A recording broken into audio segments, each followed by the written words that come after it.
कहाँ थे हम हिस्ट्री में? ये हमारा ख़त्म हो गया था पूरा पूरा पहला। ओके, हमें दूसरा चैप्टर चालू करना था।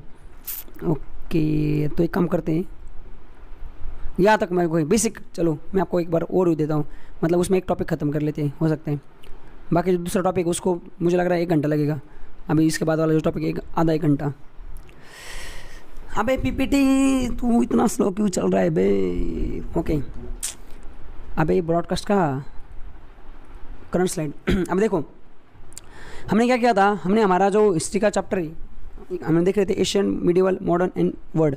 उसमें एशियन मिडिवल हमने खत्म कर दिया था, मॉडर्न को देख रहे थे। मॉडर्न के अंदर हमने उसको 2 पार्ट में डिवाइड किया था। पहला था पार्ट्स ऑफ मॉडर्न इंडिया, दूसरा था इंडियन नेशनल मूवमेंट। इसके अंदर 5 चैप्टर थे, दूसरे में 5, ऐसे 10 चैप्टर हमें देखने थे। तो ये जो पहला था पार्ट, उसके अंदर जो 5 चैप्टर थे, उसका पहला चैप्टर हमने कल खत्म कर लिया था, जिसके अंदर हमने ये देखा था कि जो ब्रिटिश कनकेस्ट ऑफ इंडिया, ब्रिटिश ने इंडिया को कैसे लूटा था, कैसे उस पर जीत हासिल की थी। उसमें हमने देखा था ब्रिटिश ने पहले यूरोपियन पावर को खदेड़ दिया था, बाद में जो ब्रिटिश ने Indian rise of Indian state, जो इंडियन स्टेट उसको ये कर दिया था, और बाद में ट्रीटीज जो है साइन करके इन्होंने सब्सिडी ऑफ अलायंस और डॉक्ट्रिन ऑफ लैप्स, ये 2 ट्रीटी को लाके डालहौजी और वेलेस्ली भाई, ये 2 भाई लोगों ने क्या कर दिया था, पूरा इंडिया को भगा के पूरा अपना दौड़ा के मार के अपने कब्जे में पूरा इंडिया को ले लिया था। इन्होंने मराठा यहाँ के स्टेट्स और ये यूरोपियन पावर से डच इनको भी हरा दिया था, समझ गए? ये हमने यहाँ पे देख लिया था। अब हमें क्या देखना था, अब हमें ये देखना था, कहाँ गया आज का जो लेक्चर है, अभी देखो हमें दूसरा चैप्टर चालू करना था।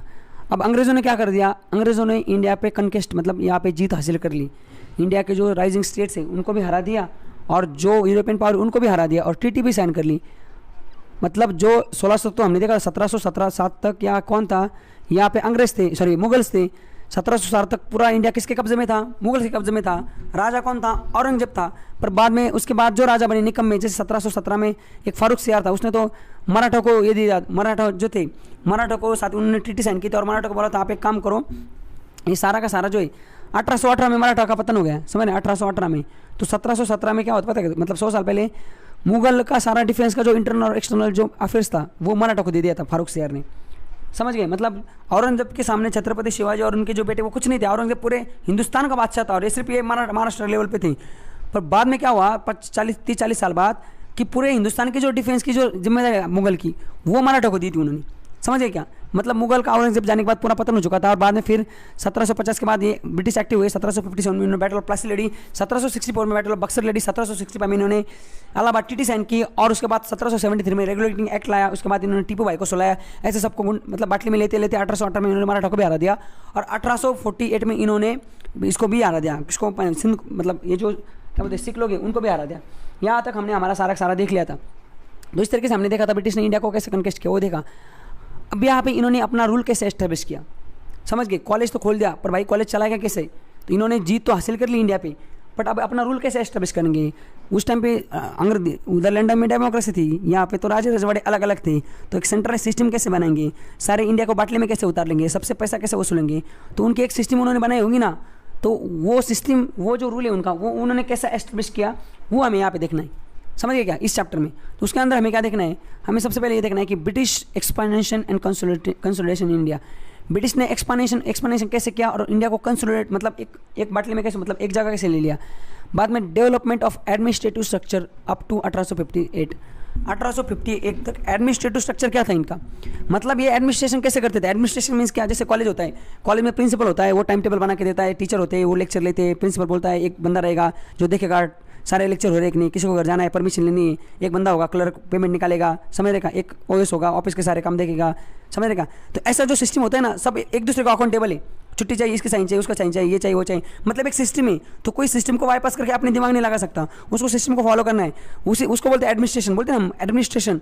तो उसी तरीके से अंग्रेजों ने यहाँ पे क्या एडमिनिस्ट्रेशन लगाया था, अंग्रेजों ने इंडिया में क्या एडमिनिस्ट्रेशन लगाया था, तो वो 1858 तक अलग एडमिनिस्ट्रेशन था, उसके बाद अलग था। तो फिलहाल हमें ये देखना है इसी चैप्टर में 2 नंबर के टॉपिक में कि डेवलपमेंट एडमिनिस्ट्रेटिव स्ट्रक्चर क्या था। तो इसके अंदर हमने देखना है कि उन्होंने एक्ट लेके आए थे वो अलग अलग, charter act 1773, Pitts act 1784, charter act 1993, charter act 1813, charter act 1833, charter act 1853, उसके बाद गवर्नमेंट ऑफ इंडिया कब 1858, उसके बाद गवर्नमेंट ऑफ इंडिया एक्ट 1861, उसके बाद वापस आया था 73 में आया था, वापस 1893 में आया था, उसके बाद आया था उसके बाद कब आया था, 1909 में एक आया था समय गवर्नमेंट ऑफ इंडिया एक्ट, उसके बाद गवर्नमेंट ऑफ इंडिया एक्ट 1919 आया था, उसके बाद 1935 आया था, उसके बाद लास्ट में एक एक्ट आया था जिसका नाम था 1947 में इंडिया इंडिपेंडेंस एक्ट, और उसमें अंग्रेजों ने लिखा था कि हम अभी चाह रहे हैं आप अपना देश संभालो।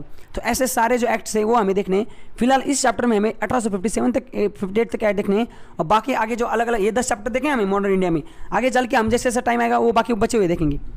समझ गए भाई आप। और ऐसे आपके में अब जैसे अभी मैंने कहीं देख के पढ़ के नहीं बता रहा हूँ, मुझे पूरे याद हो चुके वो कौन से टाइम पे कौन गवर्नर जनरल था, उसने क्या कांड किया था, क्या तबाही की थी, वैसे आपको इतना पढ़ना है उसमें इतना घुस जाना है पिक्चर की स्टोरी की तरह, सैराट हो जाना है उधर कि पूरा आपको याद होना चाहिए। समझ गए आप। उसके बाद अभी हमने ये दूसरी चीज़ भी जान ली। तीसरी चीज़ हमें क्या देखना है, socio cultural policy and its impact. जो हमारे यहाँ पे कल्चर था, जैसे अभी यहाँ पे क्या था, सती थी। सती पता है आपको, अंग्रेज हमारे इंडिया के लोग इतने दिमाग में लंगड़े थे, कोई हस्बैंड मर गया तो औरत को भी जला देते थे जिंदा, उसको सती बोलते हैं, जिंदा जला देते थे। जो मतलब ये होता है शव होता है हस्बैंड का, उसके अंदर अब क्या हो जाता था उस टाइम पे मोनोपोल ज़्यादा शादी होती थी, समझ रहे, पॉलीगामी होती थी। पॉलीगामी मतलब एक से ज़्यादा शादी। तो ये जो बड़े बड़े जो समझ का पाटिल टाइप के लोग या नवाब टाइप के लोग जो भी होते थे, हिंदू मराठा, समझ का मराठा में हो, पटेल में हो, जाट में हो, जो अपर कास्ट होती थी उस टाइम पे, ये लोग बहुत ज़्यादा शादी करती थी।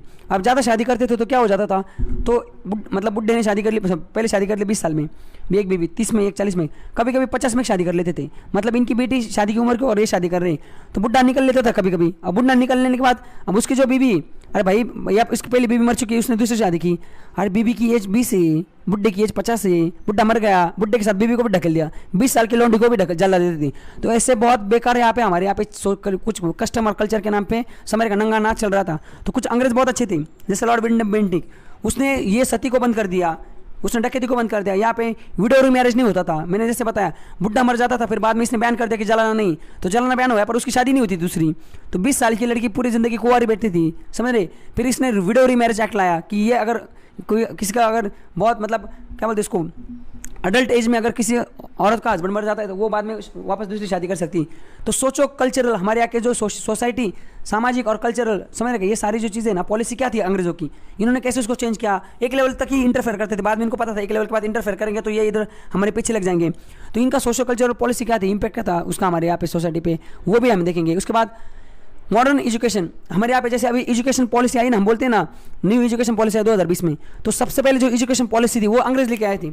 ऐसे 30 साल बाद एजुकेशन पॉलिसी बदलती थी, ऐसे बदलते बदलते उन्होंने समझ रहे क्या, तो हमारा आज़ादी के बाद ये दूसरी या तीसरी एजुकेशन पॉलिसी हमारी। आज़ाद जब हुए थे हम, तो डॉक्टर सर्वपल्ली राधाकृष्णन जो हमारे सेकंड वाइस प्रेसिडेंट थे, और सॉरी फर्स्ट वाइस प्रेसिडेंट थे, और सेकंड हमारे जो प्रेसिडेंट थे देश के, डॉक्टर सर्वपल्ली राधाकृष्णन, ये जो थे ना, इन्होंने एक हमारे यहाँ पे एजुकेशन जो पॉलिसी बनाई थी एक, समझ गए क्या। उसके बाद एक 80s के ज़माने में आई थी, और अभी ये तीसरी या चौथी, पता नहीं, तीसरी या चौथी। तो ये जो एजुकेशन पॉलिसी हम बोल रहे हैं, नई एजुकेशन पॉलिसी मोदी गवर्नमेंट लेके आई 2020 में, अरे भाई इसकी शुरुआत अंग्रेजों ने की थी। ये सबसे पहले ये लेके आए थे, समझेगा 1835 में, एक समझेगा मैग्ना कार्टा में एजुकेशन पॉलिसी लेके आई थी। बाद में 1854 में लेके आए थे वापस से, उसको चार्ल्स वुड, क्या बोलते उसको, चार्ल्स वुड डिस्पैच। उसके बाद ऐसे समझ रहे क्या। तो एजुकेशन हमारे यहाँ पे ABCD 12 खड़ी, अब क खड़, ABC, ये सब अंग्रेज लेके आए थे, उससे पहले यहाँ पे कुछ नहीं था, समझ गए। तो यहाँ पे एजुकेशन को वो कैसे लेके आए, ये सारी चीज़ें हमें ये 2 नंबर के चैप्टर में देखनी, समझ गए। अभी ये जो है यहाँ पे एक्ट्स, ये एक्ट्स हम कल के लेक्चर में देखते हैं। आपको बस बता दो ब्रिटिश एक्सपेंशन एंड कंसोलिडेशन, जो आपको पता है ऑलरेडी, उसको हम एक बार ऊपर देख लेते हैं। देखो क्या हुआ था 1600 में, क्या हुआ था, ब्रिटिश ने क्या कर दिया था, ईस्ट इंडिया कंपनी नाम की एक कंपनी बनाई थी, चार्टर निकाला था बुढ़िया ने। और बुढ़िया क्या बोली, चार्टर को पावर दे दिया, अथॉरिटी, पावर, ऑफिस कंट्रोल सारा दे दिया। चार्टर मतलब क्या होता है, चार्टर मतलब एक अथॉरिटी, पावर, ऑफिस कंट्रोल जो भी हो, समझ रहेगा। तो किसी को चार्टर दे दिया मतलब क्या, जैसे अगर मैं अभी फॉर एग्जांपल मैं प्रिंसिपल हूँ, अगर मैंने एक चार्टर लिख के दे दिया किसी टीचर को कि तुमने आज से अटेंडेंस लेनी, कोई बच्चा नहीं आ रहा है उसको क्लास से भगा देना है, उसको कोई क्वेश्चन नहीं कर सकता, फिर उसको पावर दे दी। तो चार्टर मतलब पावर दे देना। जैसे हमारे यहाँ के प्रेसिडेंट है, वो मुझे बोल देंगे कि तुम एक काम करो, कोई टीचर अगर समझ का कुछ सही नहीं कर रहा है तो उसको निकाल दो तुम, या कोई प्यू नहीं उसको निकाल दो, या तुम्हें कोई नया टीचर भरना है तो अपने लेवल पे भर लो। तो मैं अगर अपने लेवल पे अगर टीचर को रिकमेंड कर लेता हूँ और कोई मुझसे पूछता है तो मैं वो दिखा दूंगा कागज, देखो प्रेसिडेंट ऑफ ये जो इंस्टीट्यूट है उन्होंने मुझे दे दिया है, क्या पावर दे दी, चार्टर दे दिया कि तुम अपने लेवल पे इसको भर लो। तो चार्टर देना समझ रहे। तो चार्टर एक्ट मतलब क्या, चार्टर एक्ट मतलब ऐसे एक्ट जो पावर देते थे इनको यहाँ पे सारा इनका नंगा नाच करने के लिए। तो ऐसे 1600 में यहाँ पे जब वो बुढ़िया है उसने क्या कर दिया था, उसने ईस्ट इंडिया कंपनी को चार्टर दे दिया था कि तुम जाओ उधर साउथ अफ्रीका जो है उसको, उसका जो केप टाउन सिटी उधर उससे उस साइड पे, ईस्टर्न साइड पे कोई भी देश में जाके आप ट्रेड कर सकते हो, इधर फुल बैकिंग है आपको मेरी, ये भी बुढ़िया नहीं दे दिया। फिर अंग्रेज यहाँ पे आए 1600 में, उन्होंने चड्डी बनियान बेचने लगे। फिर उन्होंने समझ रहे क्या, वो battle of Plassey Bengal कब्जे में ले लिया। फिर बैटल ऑफ बक्सर के बाद क्या हुआ, इनको दीवानी राइट्स मिल गए बिगाड़ने के, और इन्होंने डेवलप गवर्नमेंट ऑफ सिस्टम चालू कर दी थी। समझ गए। ईस्ट इंडिया कंपनी में कौन होता था, कोर्ट ऑफ डायरेक्टर्स होते थे और कोर्ट ऑफ प्रोप्राइटर होते थे। समझ रहे, इसमें बिजनेसमैन ये शेयर्स लेते थे और कोर्ट ऑफ डायरेक्टर ये सारा उसका काम देखते थे। समझ गए आप। तो इसमें हमने बस मतलब उसके बाद क्या होता है, इन्होंने फिर मैंने जो पता है आपको वही चीज़ है, consolidated expansion consolidated battle of Plassey हुई, उसके बाद बक्सर हुई, ट्रीटी ऑफ इलाहाबाद हुआ और उन्होंने पूरा बाटले में ले लिया। और उसके बाद क्या हुआ था 1772 में, उसके बाद क्या हुआ देखो यहाँ पे वही लिखा है, इंडिया आए थे ट्रांसफर ट्रेडर बन के, बाद में उनको ब्रिटिश पार्लियामेंट से समझ परमिशन ले ली 1600 में। ये जॉन वाट्स जो था इसका हेडक्वार्टर था ईस्ट इंडिया कंपनी का लंदन में, और जॉन वाट्स उसका फाउंडर था। शुरू में ये प्राइवेट कंपनी थी, बाद में ब्रिटिश लोग है, ब्रिटिश गवर्नमेंट, उन्होंने उसमें पैसे भी डाल दिए और फिर वो जो पीपीपी पब्लिक प्राइवेट पार्टनरशिप के तहत ये कंपनी चल रही थी। इनको 1765 में टीटी ऑफ इलाहाबाद के तहत दीवानी राइट्स मिले थे बंगाल, बिहार और उड़ीसा में बैटल ऑफ बक्सर के बाद। उसके बाद 1718 में सिपन इम्यूनिटी हो गया, और फिर ब्रिटिश ने शुरू में 1765 से लेके 1858 तक मंगल पांडे वाला कांड होने तक यहाँ पे जो अंग्रेज थे, वो अंग्रेज डायरेक्ट यहाँ इन्वॉल्व नहीं थे, उन्होंने ईस्ट इंडिया कंपनी नाम की कंपनी के तहत सारा चल रहा था। वो बोलते थे कंपनी चला रही है, हमारा कोई रोल नहीं, पर चलाते वही थे। बाद में जब मंगल पांडे वाला कांड हो गया तो फिर ये खुद इन्होंने सारा अपने कब्जे में ले लिया था 1858 के बाद। समझ गया। और उसके बाद क्या हुआ था, फिर इन्होंने 1765 में इन्होंने क्या कर दिया, इनको पास टीटी ऑफ इलाहाबाद के तहत इन्होंने क्या कर दिया, यहाँ पे सारा दीवानी राइट्स मिल गए। पर 1772 में क्या हुआ, 1772 में ये जो ईस्ट इंडिया कंपनी ना, जो यहाँ पे पूरा तबाही मचा के रखी थी, जो पूरा पैसा लूट रही थी, इन्होंने लंदन में जाके इन्होंने क्या कर दिया, वहाँ पे लंदन में जाके जो ब्रिटिश की पार्लियामेंट है उनको 1 मिलियन पाउंड का लेटर भेजा। समझने क्या, उनको क्या बोला, हम कर्जे में चल रहे हैं, हमें 1 मिलियन पाउंड लोन चाहिए कंपनी को चलाने के लिए। तो वहाँ पे जो कुछ लोग थे, मेंबर ऑफ पार्लियामेंट थे, जो सांसद खासदार थे उधर में ब्रिटिश के पार्लियामेंट है, बोले साला तुम लोग उधर 10-12 साल से पूरा पैसा मतलब 65 से लेके मतलब 8-10 साल से सिर्फ रेवेन्यू ले रहे हो, काम घंटा कुछ नहीं कर रहे हो। एडमिनिस्ट्रेशन वो आपने ड्यूअल सिस्टम वहाँ पे चला के रखी, एडमिनिस्ट्रेशन आप नवाब के पास दे के रखा है, अपने राजा नवाब के पास, और रेवेन्यू राइट्स जो है दीवानी राइट्स जो पैसा इकट्ठा करने के वो अपने पास रखे। मतलब आपको पास खर्चा 1 रुपये भी नहीं और आमदनी सारी आपके पास आ रही, फिर भी आप कर्जे में कैसे हो। तो उनको क्वेश्चन किया गया, फिर ऐसा पाया गया कि ये लोग धांधलीबाजी चल रही, हाई लेवल करप्शन चल रहा है। तो फिर उस करप्शन को, उस नेपोटिज्म को, नेपोटिज्म मतलब ये अपने भाई भतीजावाद ऑफिसर अपॉइंट करना है, अपने भाई को अपॉइंट कर दिया, भाई के बेटे को अपॉइंट कर दिया। फिर उस करप्शन को या उस नेपोटिज्म को ये करने के लिए इन्होंने क्या कर दिया, इन्होंने 1773 में ब्रिटिश की पार्लियामेंट में ये जो ईस्ट इंडिया कंपनी है जो इंडिया में ऑपरेट कर रही थी कब पहले से अपलोड कर दिया एज ए ट्रेडर, और 1757 के बाद बैटल ऑफ प्लासी के बाद और बैटल ऑफ बक्सर के बाद और इलाहाबाद ट्रीटी के बाद जो इनको बंगाल, बिहार और उड़ीसा में इनको दीवानी राइट्स मिले थे ईस्ट इंडिया कंपनी को, इनको 1773 में ब्रिटिश की पार्लियामेंट में एक चार्टर एक्ट भेजा जिसका नाम था रेगुलेटिंग एक्ट ऑफ 1773।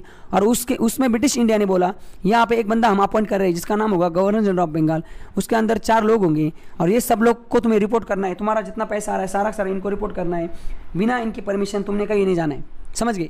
और फिर ऐसे एक्ट आए थे, फिर इस एक्ट में कुछ कमी थी इसलिए ये आया, उसके बाद उसमें ये आया, ऐसे एक्ट आए थे और इस तरीके से इन्होंने यहाँ पे एडमिनिस्ट्रेशन किया था। आपको लगता होगा कि साला अंग्रेज यहाँ पे चड्डी बनियान बेचने आए थे और पूरे हिंदुस्तान को कब्जे में कैसे ले लिया।